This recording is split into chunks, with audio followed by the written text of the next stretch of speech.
Family and friends gathered in the city of Marble Falls to honor volunteer fire chief Michael Phillips. More than 3 weeks ago, he left to help rescue crews responding to that flash flooding in the Hill Country. Well, he's not been seen since. Phillips is one of 3 people still missing statewide. Officials had to clarify that 2 people are still missing in Kerr County, and that includes a Camp Mystic camper. Phillips is missing from Burnett County.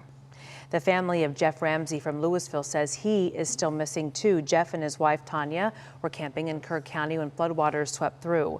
So Tanya's body has been recovered, but Jeff's has not. Loved ones plan to hold a memorial service next week, even if he has not been found. Our Tegna, Texas Flood Relief Fund has raised nearly $800,000 for nonprofits who are providing direct aid for victims. So tomorrow is the last day to donate, and after that, an internal committee will award 100% of the funds to vetted nonprofits. Recipients will be announced in early September.